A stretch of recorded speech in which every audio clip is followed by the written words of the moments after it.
Welcome back to Guess What Day It Is. Today is Foam Day Part 2. So we're going to finish up on the Telstar. We're going to do our best to get the cracks sanded flat, and we're going to buff the cover and see how good we can make it look. And then we're going to test the phone to make sure it works fine too. So let's get started. And let's hammer. It's phone day.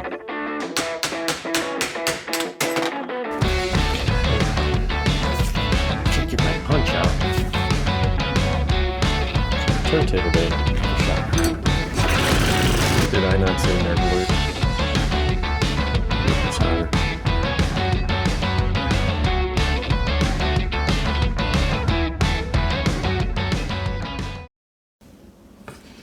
Okay, so we are going to take some wet sandpaper, and on the outside we're going to sand where we made our repairs,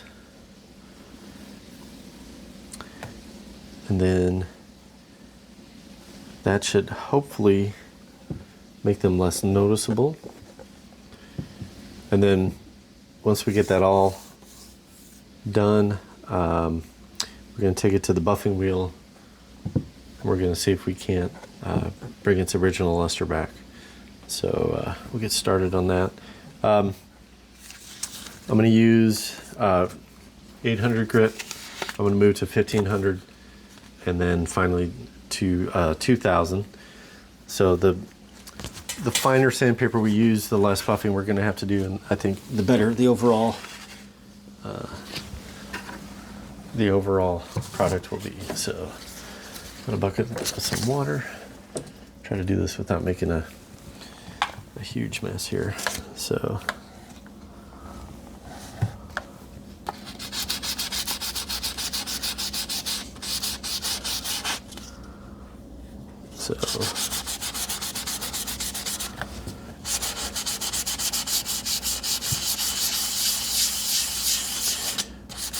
acrylic is a pretty soft material, so it shouldn't take us very long to get it smoothed, to get those cracks to disappear as much as we can.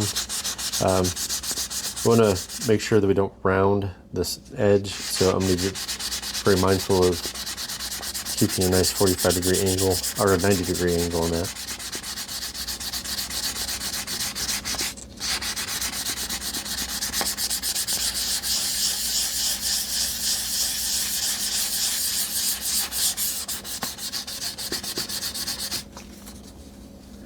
This part right here is going to take a little bit of time. I think the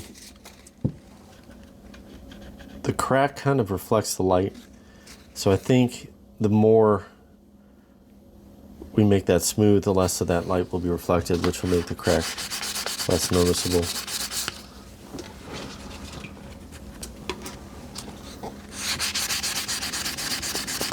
You can start with a more coarse sandpaper. I would rather work a little bit harder with a finer grit and not have to do as much finish work. So it's half a dozen of one, 6 of another, whether you prefer to do the more or less the work before or after. So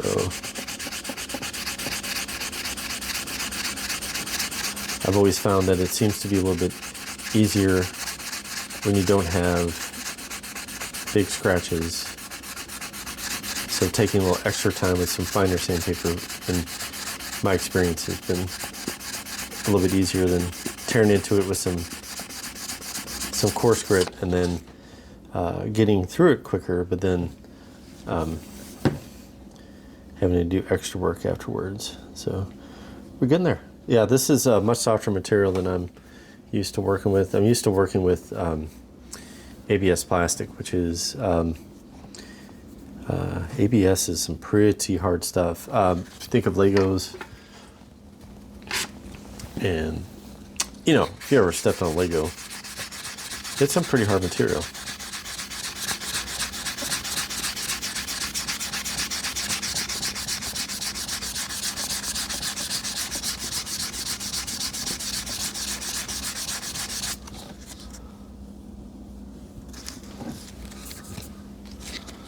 Yep, come along.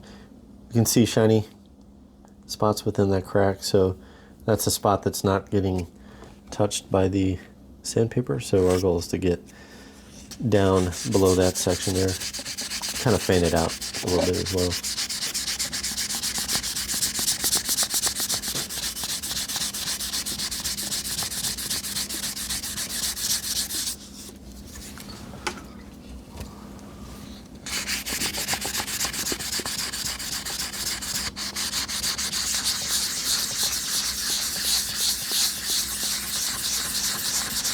I know shipping is always kind of a challenge. I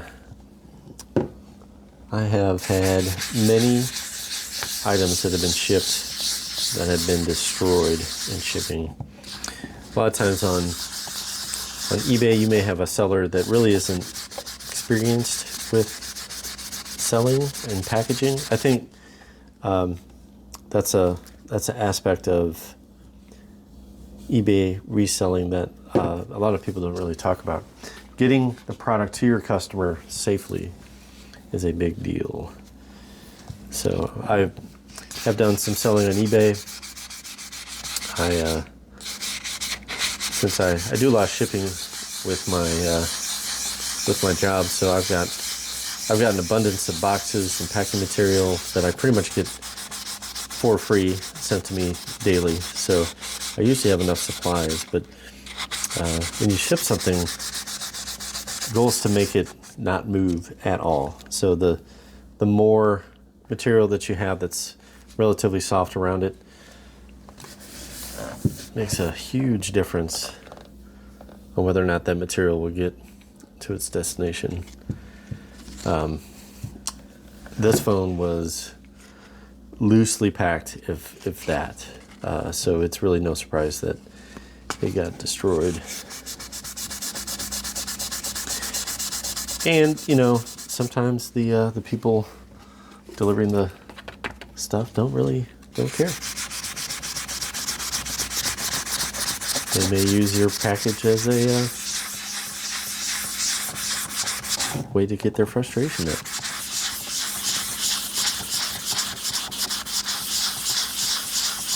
I don't know if you've ever seen Ace Ventura when he's kind of dressed up like a UPS guy and he's drop kicking the package all the way up to the door. Sometimes when I see some of these boxes, that's what I think. So, we all have a job to do. I know it's no fun delivering packages to whiny people like me. So I get it. All right, we're getting there.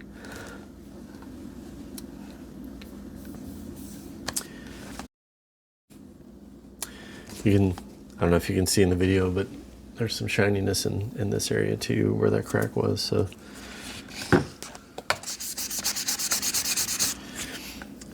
like I said, if I was using some more coarse sandpaper, I would be probably through it by now, but just take our time. Take it nice and slow.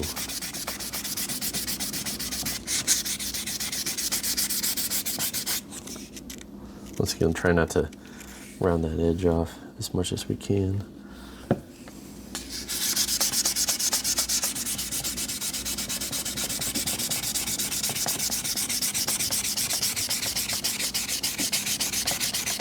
This definitely stinks. It's got a unique smell. I don't know how to describe it.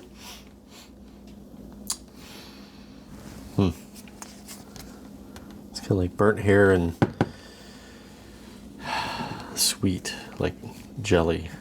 I don't know how else to just think like a burnt hair and jelly. If you're toasting your stuff and toaster and you get a little bit of hair in there, and that's about what this smells like. So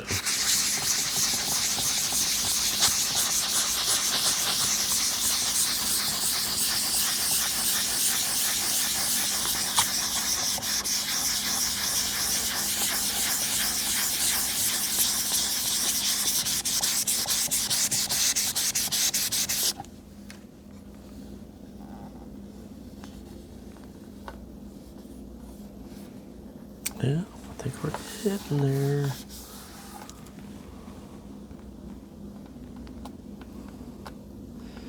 Yeah, just a little bit of shininess in that crack. This guy's just about closed up.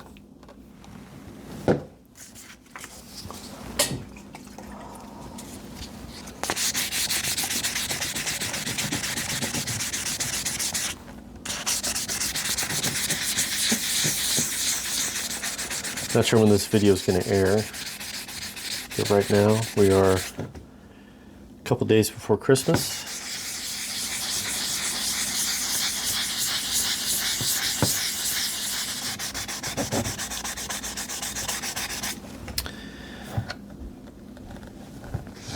It's always exciting and stressful.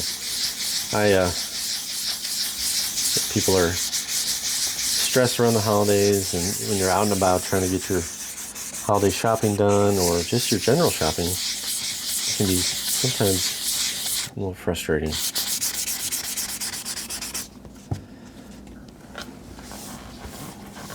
I need to go to Costco, but I am specifically avoiding it because I don't want to deal with the people. You know what I mean? You just don't want to deal with the people. I love Costco. I absolutely love it.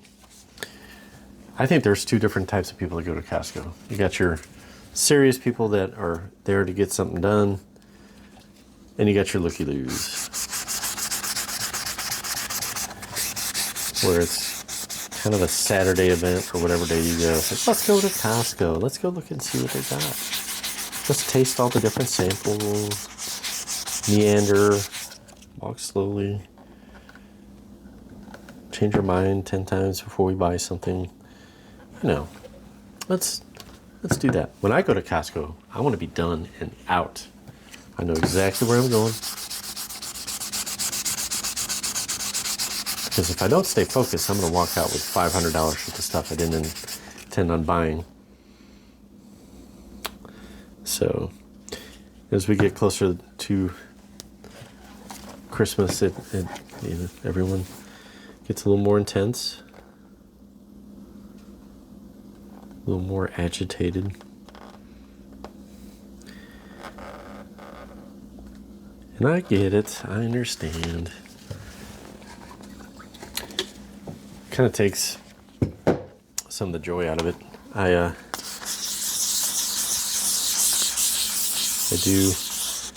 do enjoy the Christmas season.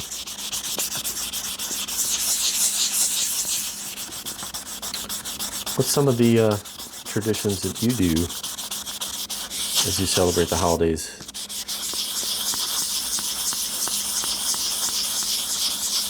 One thing we've added, Christmas Eve, we do a gift, and that gift is a craft or a book. I think the actual tradition comes from country, Northern Europe, Scandinavia area or something like that. And basically you give each other books, and then you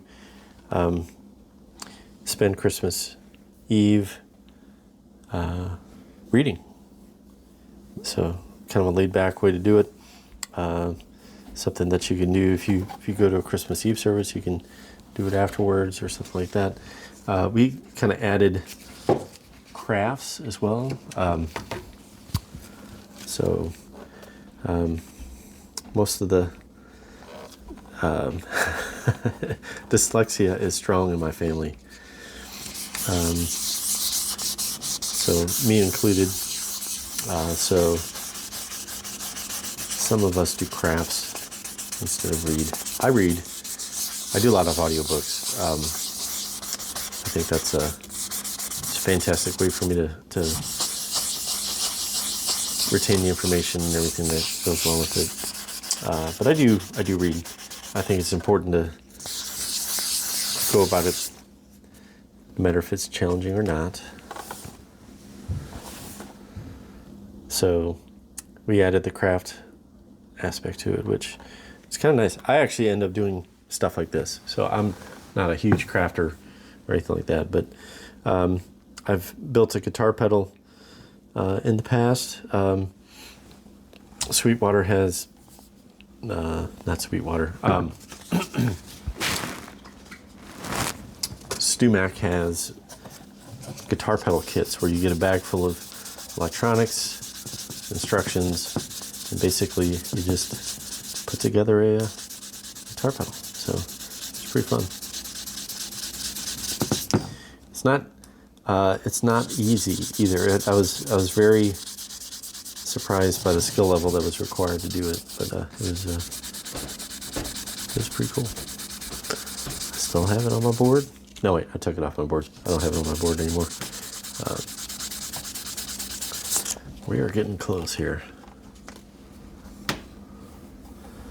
Okay, I think we're close enough that we can move to some more fine sandpaper. The unfortunate part about breaks of any type is just the reflection of the light. It can be, I don't think there's a possible way to eliminate it. Actually, I do think that using acetone or something like that to melt the plastic is the most effective way, because it does physically melt the material so it goes back to its natural state. So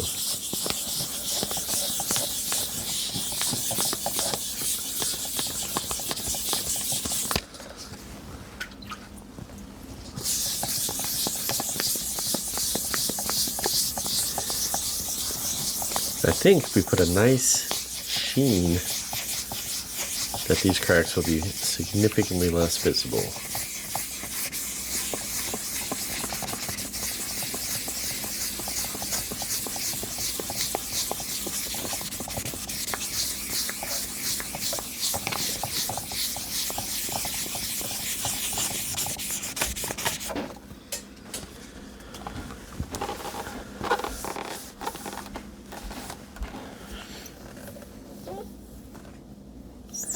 That's going to turn out pretty good. It's amazing. This crack actually did pretty well. I don't know if you can see that on camera, but really can't see much more than this part and this section right here. So this little section in between, it's almost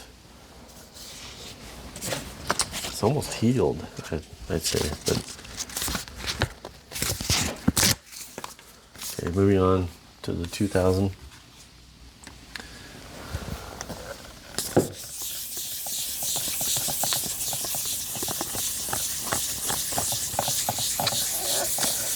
Kind of fan out beyond where we sanded originally so that we can continue to make sure that we get all the sand marks that we created.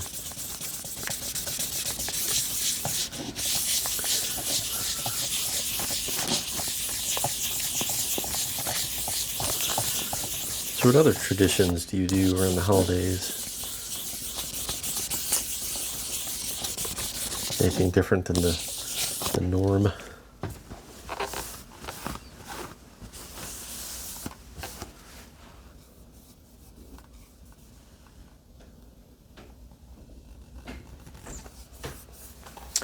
think that is about as good as we're going to get it.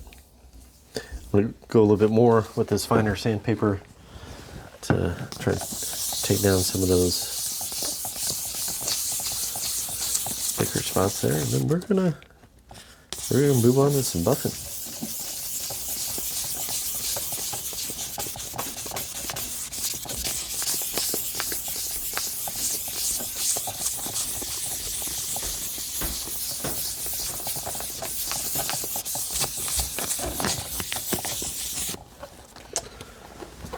All right. Smooth.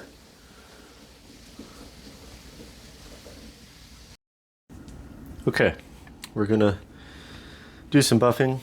I've got this very, very inexpensive buffing wheel from Amazon, and I'm not super happy with it. Just putting some rouge on it, it is like disintegrating. So you know what? sometimes you get what you pay for. So this is kind of a buffing compound, otherwise known as a rouge of some sort. This particular one is for plastic. There's different types. Basically, it's a polishing compound of sorts. So it is removing small amounts of plastic as we go. So I'm trying to get it in there. Hopefully you can hear me as we go. So making a mess. Okay. So basically what we're going to do is we're going to tack our spot and make sure that we don't burn it. We don't want to hold it on the material for too long.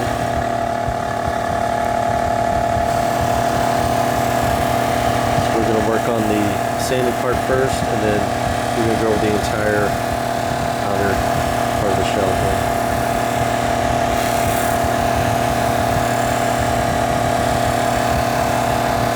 Since this is a new wheel, just want to make sure we keep enough of the compound in there.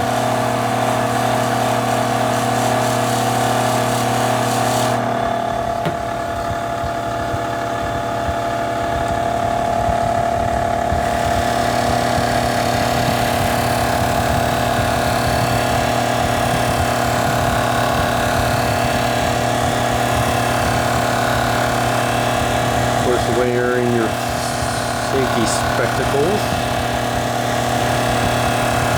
You just have to be careful with a grinder of any type, whether it's got a grinding wheel or a buffing wheel on it. It can easily take the product out of your hand and just rip it and fling it. So firm grip is essential.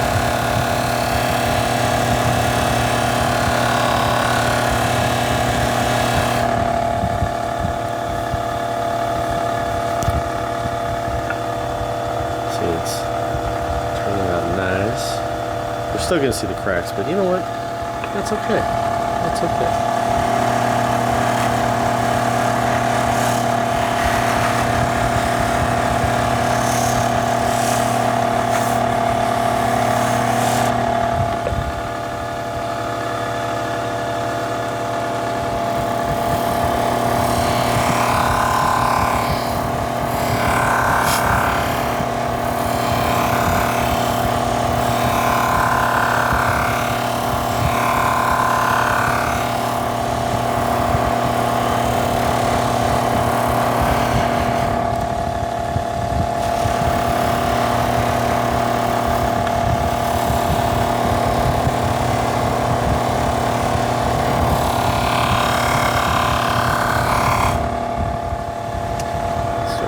Pretty nice. Just to get a nice sheen on this whole thing will be a huge improvement.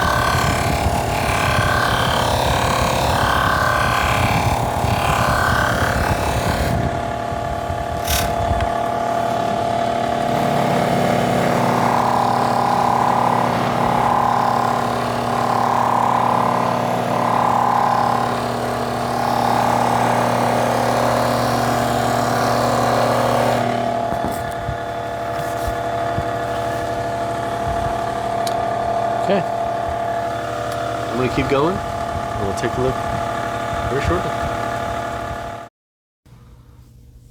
All right.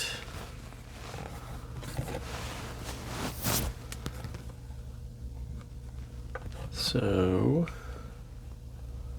it's pretty good. You can still see the cracks, of course, but it's got a good shine to it. So we're going to finish it off with some Novus plastic polish. So I've got 3 different flavors of these. We've got heavy scratch remover, which we really don't need because of the buffing. Fine scratch remover, don't really need that either, but just to go over it and make sure that there's no scuff marks on the buffer or anything like that. And then we're going to finish it off with Clean and Shine. So this, it's kind of like a car wax. Make sure that we shake it up. I'm going to use a pad to apply it. We're going to use it on the inside too. So I can't really get on the inside with the buffer, so I didn't do any sanding or anything like that. If I had like a Flitz ball or something like that where I could put on a drill and be able to kind of get in there, I would. But I do not have one, so we're not going to do that.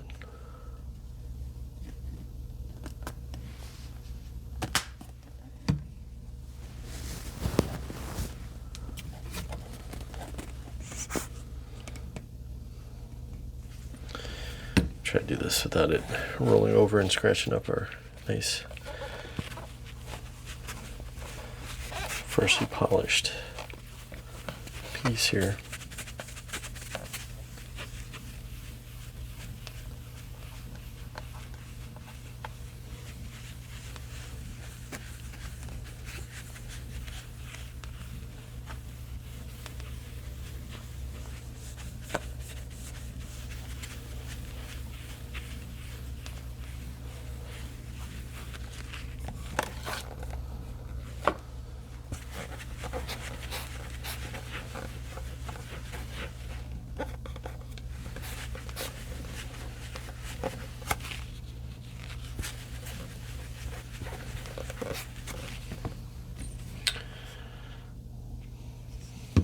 Some more.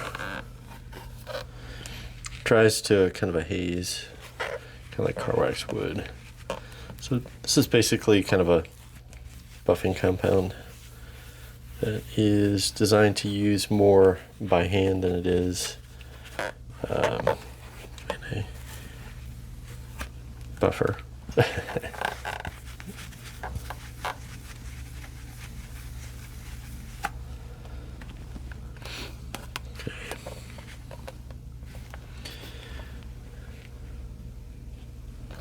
Let that try to haze, then we're going to do the inside. Also buffed the receiver, which we're going to clean that up a little bit too. Get some of the scuff marks off. It was pretty rough.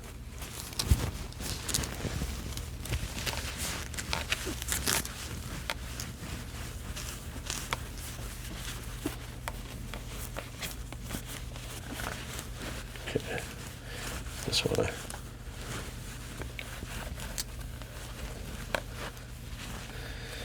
does add some to the shine. I'm pretty impressed by that.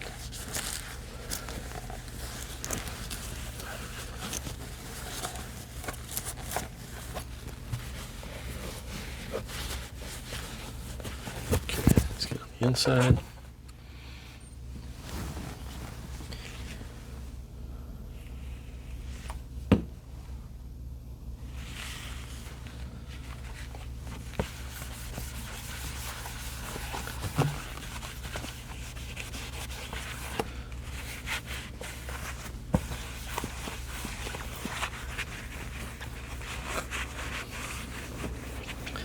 There may be a time where I go ahead and do the inside with some sort of a polishing ball as well, but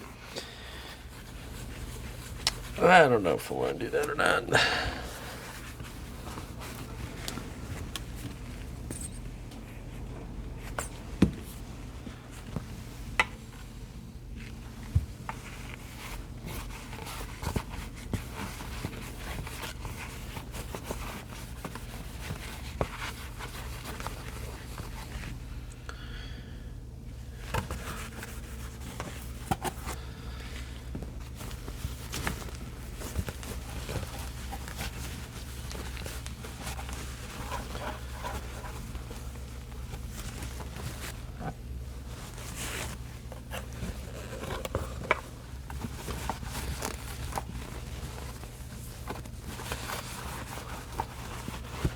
All right, this is starting to look pretty good.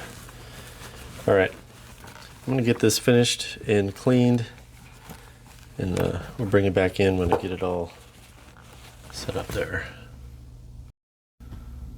Okay, there she sits.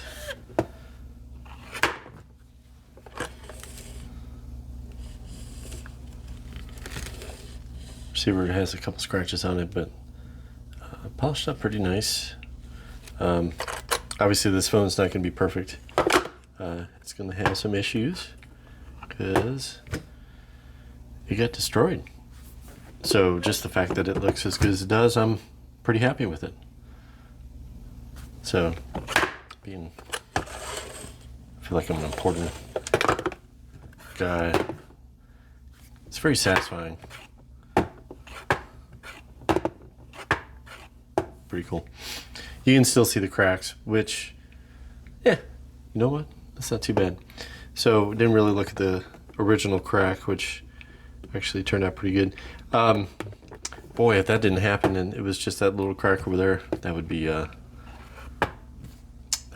pretty awesome. But okay, so we need to make sure it works electrically. Now, normally we would check it out electrically first. I'm pretty confident it's going to work, so but we're going to verify it anyway, just to be on the safe side. So let's take it into the office and check her out. Okay, so we're in the office. We're going to do some testing. So the first thing we're going to do is call it. Got a phone system here that I will be putting out a video on later.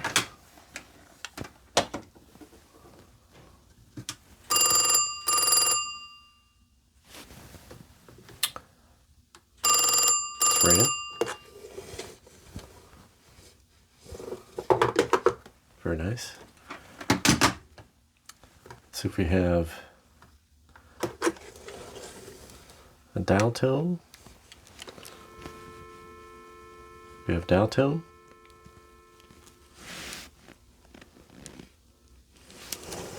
Trying to do this with two hands. See if it dials out.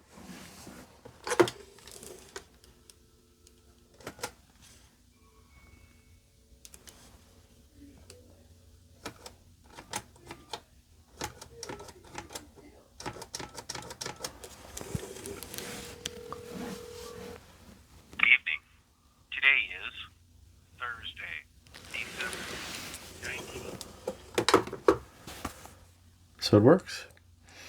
So if you have an older dial tone telephone and it doesn't dial out, there's a good chance that the phone is wired backwards. So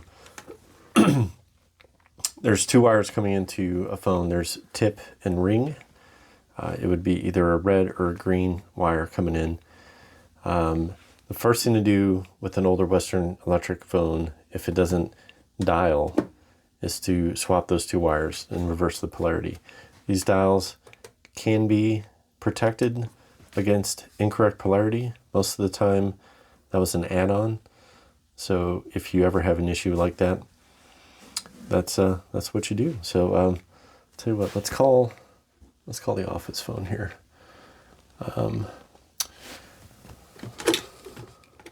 See if it works.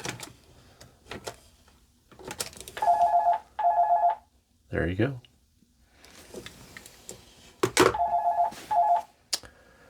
Well, I think that's going to do it. So if you're interested in how I have my phone system hooked up, stay tuned to a video yet to come. Well, that's going to do it for this episode of Guess What Day It Is. I think this phone turned out pretty good. So there might be a point where I can find a phone with a good cover on it. This is going to be a great placeholder until we can find one of those. The biggest problem with any of these design line phones that have the roll-up cord is the cord is usually destroyed. So the fact that this one was repairable and is still functional although not perfect, it's a good starting point if we do find a good cover somewhere. So, but this thing was free. You know, that's pretty cool. So we were able to make it look pretty good. It'll go in my collection. So I'm pretty happy with it. So just to kind of recap, you know, acetone is a excellent way to repair different types of plastics, whether that's ABS or acrylic like what we had here. It physically melts everything back together. It bonds the plastic back together with itself. So it's a great way to repair it in a very sturdy way and pretty safe. So once again, everything with this channel, our goal is to take something that is going to be discarded, thrown away just because it's broken or junk, or whatever we can do to make that usable again and to get some more enjoyment out of it. That's what we're here about. So we're here to teach you how to do that as well. So once again, I appreciate your viewership. Remember to hit that like button and subscribe, and stay tuned for the next episode where I will take you through a tour of my phone collection and how I have it wired up. So thanks again.